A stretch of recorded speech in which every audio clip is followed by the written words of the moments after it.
5 bells. Stand by all stations. Attention, all districts. A 5-alarm fire.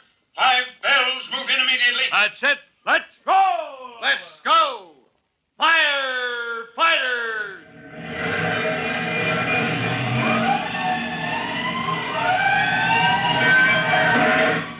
Presenting Firefighters, the true-to-life story of our unsung heroes who stand ready to ride by day or night against our most murderous enemy, the demon of fire.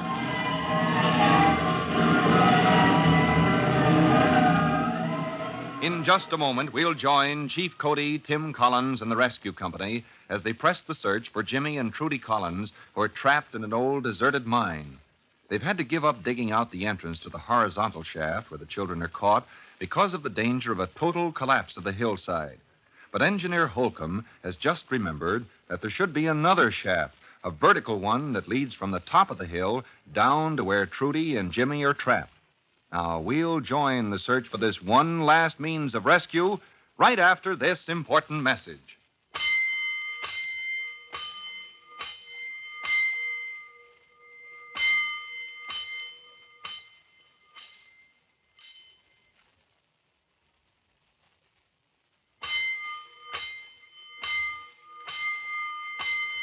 Let's go, firefighters.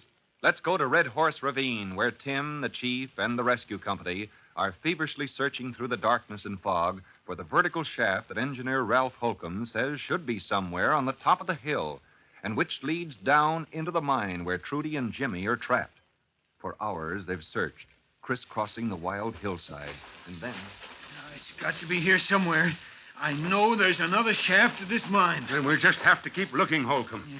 I'll not rest till we find those kids. Chief! Huh? Mr. Holcomb, here. What is it, Tim? One of the boys almost fell down it. The shaft. Good boy, you found it. It's the shaft, all right. Bring the light up closer. Yes. There's the vertical shaft to Red Horse Mine, completely grown over by bushes and trees. All right, men. Get busy with the axes. Let's clear them away so we can see what we're doing.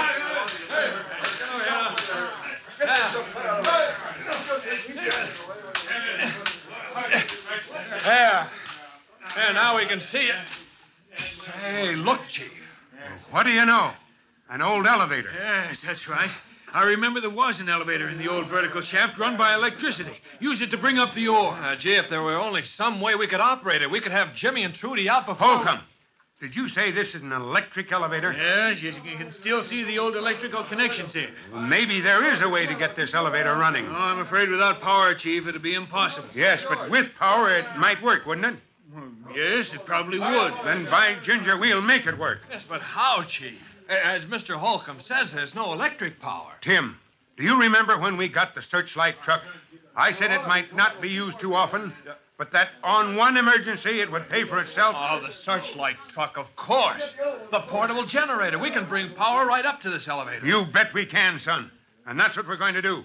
Men, get back down the hill to the searchlight truck and break out the big power cable. I'll go down with him, Chief. We'll string it all the way up. Oh, say. Yeah, Tim? Will there be enough cable to reach all the way up the hill? Sure, son. That truck carries over a mile of insulated electric line. Good, sir. You'll have more than enough. Now hop to it while Holcomb and I take a look at these connections. Right, sir. Come on, men. All right. Let's go get a load of bolts.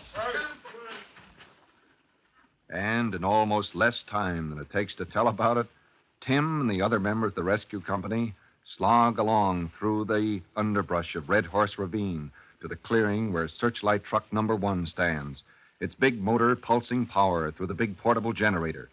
Meanwhile, Engineer Holcomb and the chief probe around the vertical shaft, testing to see whether the electrical connections are still in workable condition. And fortunately, they are. Minutes later, Tim and his rescue pals arrive on the scene, dragging the big power cable with them. All right, fellas. Come on, just a little further. Boy, what a heavy hunk of cable. Tim? Yeah, coming, Chief. Good boy. You've got the cable, I see. That's it. Yes, sir. Just tote her up to this ledge here. Come on, man. We'll see if we can't connect her. Come on. That's fine, Jim. Bring a light up, boys. Bring one of those portable lights up, men. Now then, just connect your line to this post here. And this line to the other post. Right. There. You all set, Holcomb? Yes, okay. Now, let's try it. Throw this way.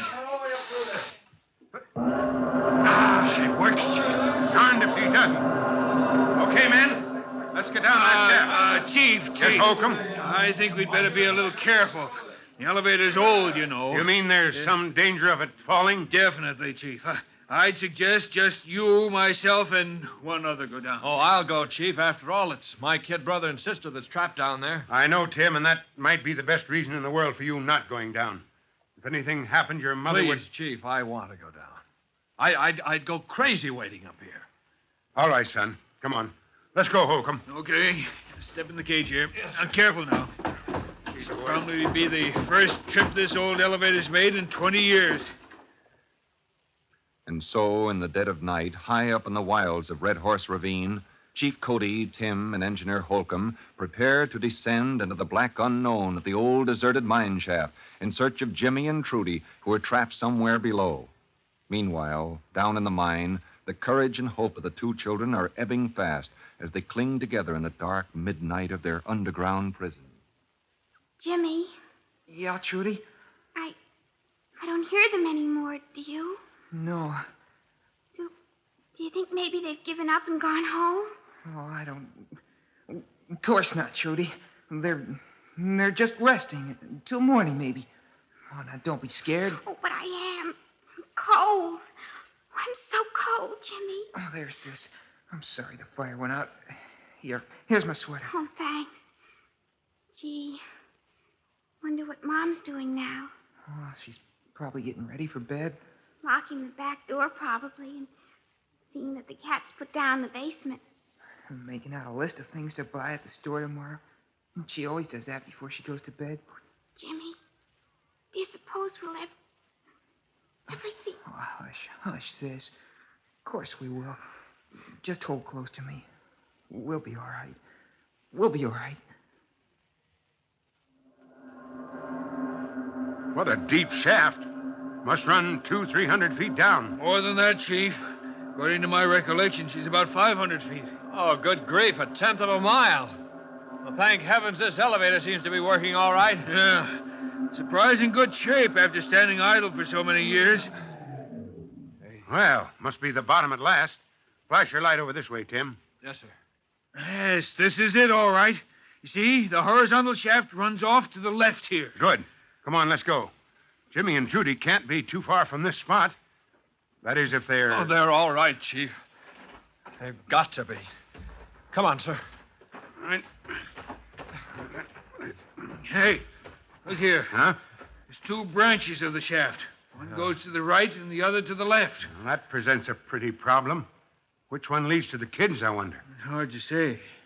Guess we'll just have to pick one and find out. Mr. Holcomb, Chief, let's take this one. I got a hunch. Okay, son. You lead the way. As the rescue party slowly makes its way through the ancient shaft, flashing their light into every nook and crevice as they go, the outlook for Jimmy and Trudy grows dimmer by the minute. Do you think Mom remembered to feed my rabbits tonight? Well, sure she did, sis. She wouldn't let him go hungry. Well, they're awfully young and... Jimmy, I feel so funny. Trudy, what is it? Everything's so hazy. Sis, don't, please. Here, take my hand. Oh, it's so dark. And Oh, Trudy. Trudy, look. Look, sis, a light. There's a light coming. They're coming for us, Trudy. Trudy, look, sis. Hello! Hello! Hello! Do you hear that? Do you hear that, sis? Somebody's coming for us. Jimmy. What is it, Jimmy? Hello! They're coming for us, sis. It's Tim. Oh, I'd know that voice anywhere. Tim! This way! We're here! Jimmy! Here, Tim, this way! See, Trudy, there they are. Oh, we're saved, sis. We're saved. Yes, I see them, Tim. And the chief. Oh, Jimmy. Now I can feed the rabbits myself. What a welcome sight to Jimmy and Trudy. The sight of Tim, the chief, and Engineer Holcomb looming out of the shadows of the blackness, coming to carry them back to the warm comfort of their home, safe at last after being trapped deep in the old deserted mine. They'll be back at Mother Collins' breakfast table tomorrow morning and ready for another adventure when we join them for the next true-to-life episode of The Firefighters.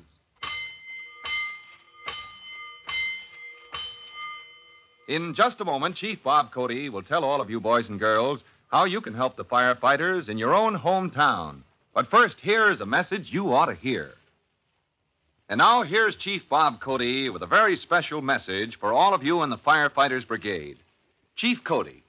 Hello, boys and girls.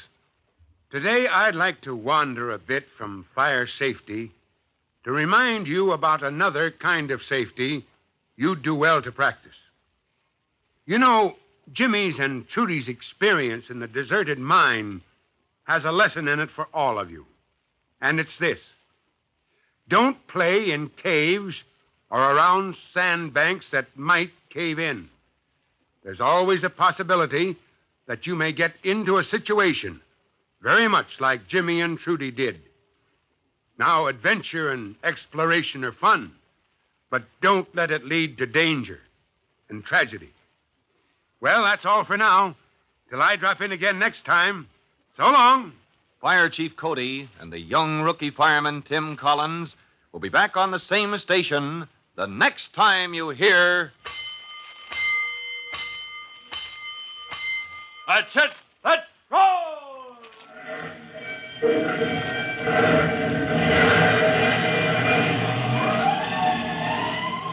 Let's go!